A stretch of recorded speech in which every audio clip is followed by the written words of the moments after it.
ولا تعجل بالقرآن من قبل أن يقضى إليك وحيه وقل رب زدني علما. بسم الله الرحمن الرحيم. السلام عليكم ورحمة الله وبركاته. إن الحمد لله نحمده ونستعينه ونستغفره ونعوذ بالله من شرور أنفسنا وسيئات أعمالنا. من يهده الله فلا مضل له ومن يضلل فلا هادي له. أشهد أن لا إله إلا الله وحده لا شريك له وأشهد أن محمدا عبده ورسوله صلى الله عليه وعلى آله وصحبه وسلم. أما بعد. Hari ini kita pergi kepada ayat yang kelima dalam surah Al-Fatihah. A'udzu billahi minasyaitonir rajim. Iyyaka na'budu wa iyyaka nasta'in. Maksudnya, hanya kepada Engkau ya Allah kami beribadah dan hanya kepada Engkau kami memohon pertolongan. Itu dia. Jadi itu dari segi terjemahan yang diberikan dalam Mushaf Mufiq, dan kita akan lihat sekarang kepada apa yang diterjemahkan setiap perkataan itu. Iyyaka, engkaulah sahaja. Iyyaka, engkaulah sahaja. Na'budu, kami sembah. Na'budu, kami sembah. Wa iyyaka, dan engkaulah sahaja. Wa itu maknanya dan. Iyyaka sama macam yang di depan tadi, engkaulah sahaja.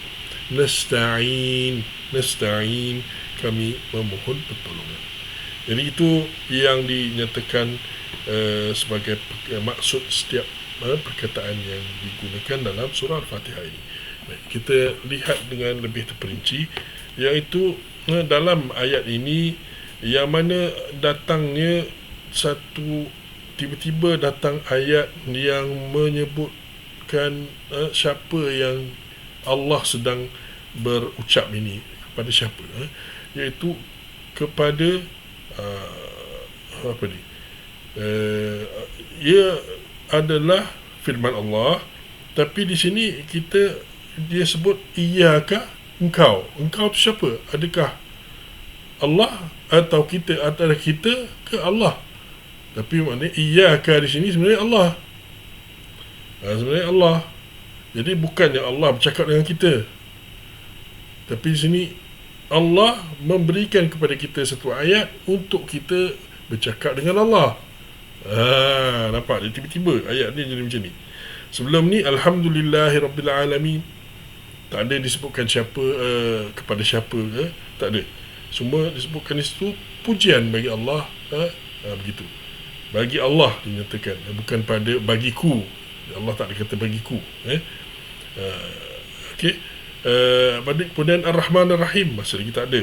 Maliki Yaumiddin, kita dah tahu maknanya, dan tak ada di situ menyebutkan bahawa siapakah yang disebutkan tentang ini, kecuali bahawa ia adalah ayat yang menyatakan bahawa adalah apa, segala pujian bagi Allah yang merupakan Rabbul Alamin, yang bersifat Rahman Ar-Rahim, yang juga Malik Yaumiddin. Kemudian ayat yang nombor 5 ni tiba-tiba datang, dia berubah kepada penyataan kita kepada Allah SWT. Kita kepada Allah SWT. Sini maknanya engkaulah ya Allah. Itu maksud yang diterjemahkan situ. Ya Allah tu dalam bracket lah, dalam bracket. Sebab dalam ni iyyaka, padamu. Baik, asalnya ayat perkataan ini ialah na'buduka, kami sembahmu. Kami, iaitu kita lah, kita orang Islam, saya dan juga ramai-ramai orang Islam, menyembahmu, iaitu Allah SWT. Kami menyembahmu, na'buduka. Tapi ka sekarang ni Allah letak di depan. Bukannya kami menyembahmu, tapi sekarang mu kami sembah. Padamu kami sembah. Jadi iyyaka na'budu. Jadi bila letak kamu kami sembah, di depan tu, dibawa ke depan kamu tu, dia menjadi apa dia? Dia menjadi pengkhususan hanya untuk Allah sahaja. yang disebutkan itulah sahaja yang kita sembah. Jadi iyyaka, padamu sahaja kami sembah. Maknanya dekat situ Allah sahaja ibadat kita. Ibadat kita khusus untuk Allah, tiada yang lain. Dinafikan yang lain. Sebab ka tadi itu Allah SWT tidak disebutkan sebagai kami menyembahmu. Kalau kita kata kami menyembahmu, macam kita kata saya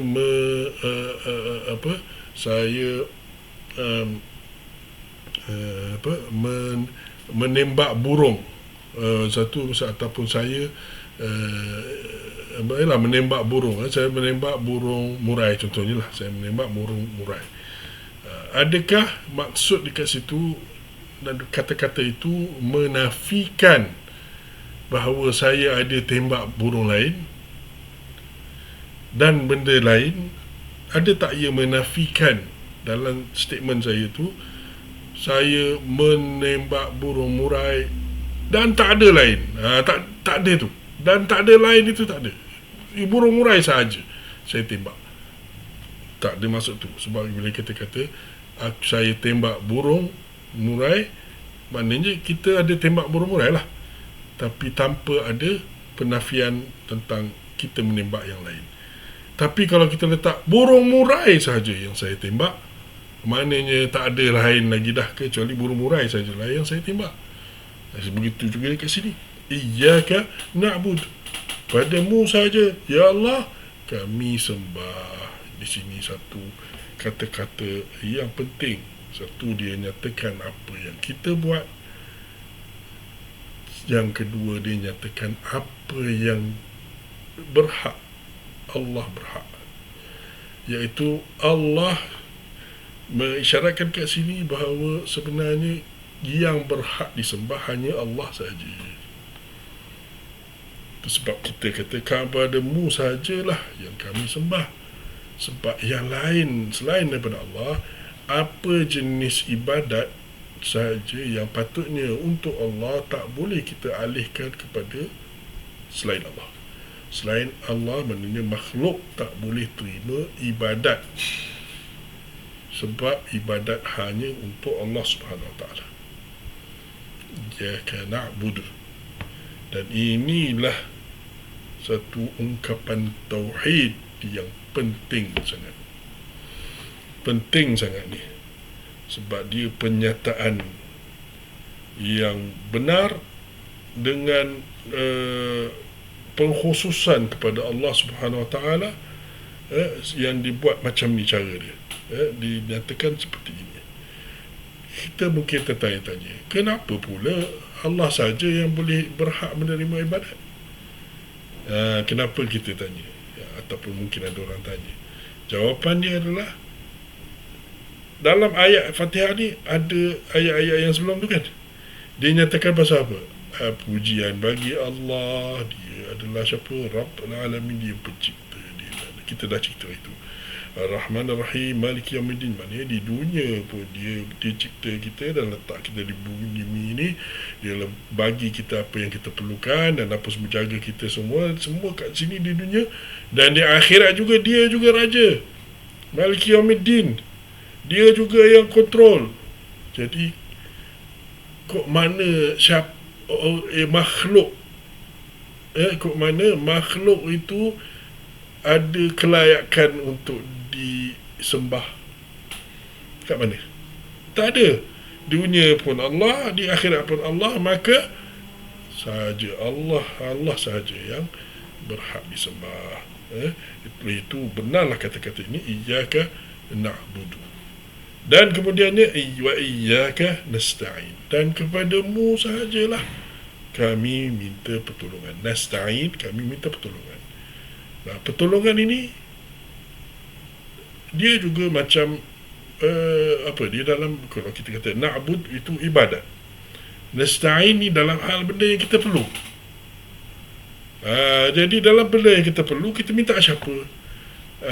Dalam benda yang kita perlu, yang Allah sahaja yang boleh berikan, kita minta pada Allah sahaja. Tapi kalau ada benda yang kita perlu, yang orang lain boleh bantu dalam kebolehan dia untuk membantu, contohnya minta anak ke, minta mak ke, minta ayah ke, minta kawan ke, tolong bagi air segelas, hargalah, kan. Jadi kita minta tolong, dia boleh bantu tak? Boleh, sebab itu dalam kemampuan dia. Memang dalam kemampuan manusia untuk menolong satu sama lain, dan kita digalakkan untuk membantu juga, kan. Seperti dalam firman Allah SWT, wa ta'awanu 'alal birri wat taqwa, dan membantulah dalam kebajikan dan takwa. Jadi itu boleh, memang ada. Tapi bila bab yang mana Allah saja boleh bantu kita, dan kita macam mana kalau keadaan macam tu, kita minta Allah sahaja, dan tidak makhluk. Sebab tak ada makhluk, tak ada kuasa, tak ada kebolehan, kemampuan untuk membantu. Maka Allah sajalah yang kita perlu minta, dan malah yang berhak diminta untuk membantu kita. Itu dalam hal dunia. Jadi dalam menyembah sembahan, ibadat Allah sahaja. Dalam minta pertolongan pun dalam hal dunia, yang mana Allah sahaja yang boleh membantu, kita minta Allah sahaja. Tapi kalau ada benda lain yang orang lain boleh bantu pun, kita jangan lupa berdoa kepada Allah juga. Jangan lupa berdoa kepada Allah, minta tolong Allah SWT. Kalau itu pilih satu keadaan antara pilihan yang kita ada, kita nak tahu mana satu lebih elok, kita dah buat dia punya kita kata ini pros and cons dia, ni kelebihan dia kalau kita buat, ni kalau kekurangan kalau kita tak buat benda macam ni, atau kita tak. Biasalah dalam kita nak memilih sesuatu, memilih satu jalan, satu usaha ke apa ke. Tapi jangan lupa Nabi ajar kita minta Allah SWT, istikharah salah satunya, dan lain-lain. Dan jaga seperti dalam hadis Nabi SAW, kan, hadis Nabi ajar kepada Abdullah bin Abbas. Apa dia ajar? Kata, ihfazillah yahfazuk, ihfazillah tajidhu tujahak, wa idha sa'alta fas'alillah, wa idha sta'anta fasta'an billah. Peliharalah Allah, dan Allah akan pelihara kamu. Peliharalah Allah, dan Allah akan berada di depan kamu, menjaga kamu. Apabila kamu nak minta dengan Allah. Apabila kamu nak minta pertolongan dengan Allah. Hadis dalam Tirmizi dan lain-lain. Jadi ini hadis yang berjelas, minta tolong Allah SWT. Seperti dalam ayat ini juga. Jadi mula-mula kita mesti dengan Allah, ibadat dengan Allah, minta tolong dengan Allah SWT. Dan kalau ada kemampuan, barulah kita minta orang lain, makhluk lain untuk membantu. Kalau tak pun, kita tetap juga minta dengan Allah SWT, ya.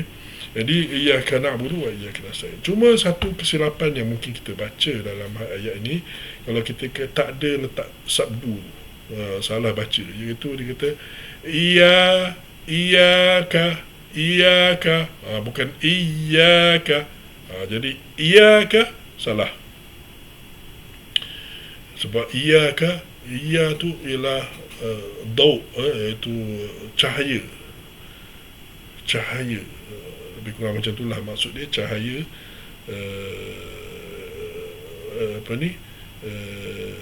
Jadi kalau kita kata iyyaka, cahayamu ataupun cahaya mataharimu, macam tu lah lebih kurang maksudnya, yang kami sembah.